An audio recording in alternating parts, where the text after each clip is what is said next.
Quand on est un libéral libertarien comme vous, on est pour ou contre cette transparence totale?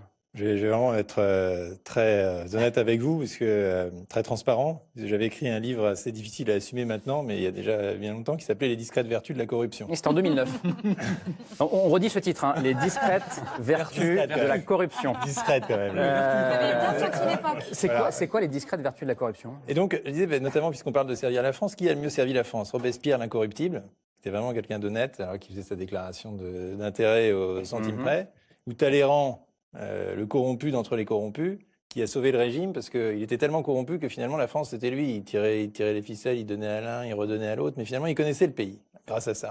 Et donc il a pu ensuite l'orienter d'une manière qui lui a permis de traverser plusieurs régimes. Mais vous dites qu'aujourd'hui c'est plus dur à tenir. Aujourd'hui, c'est comme une discours. esthétique de la corruption qui va autour de ça. Est-ce que vous le pensez encore aujourd'hui, qu'il y a des discrètes vertus? Non, mais ce que je pense, c'est que. Ça a changé, le Non, mais temps, ce que le je pense, temps. et c'est difficile de Les défendre temps ces ont gens-là, mais ce que je pense en revanche, c'est que c'est pas là-dessus qu'on devrait juger un homme politique, sur son honnêteté. Et que je préfère un pourri qui fait du bon travail pour le pays, parce que il a eu, un pourri ou pas un pourri, mais enfin quelqu'un qui a eu. Quand vous avez une activité importante dans la société, dans l'économie, vous avez forcément des conflits d'intérêts.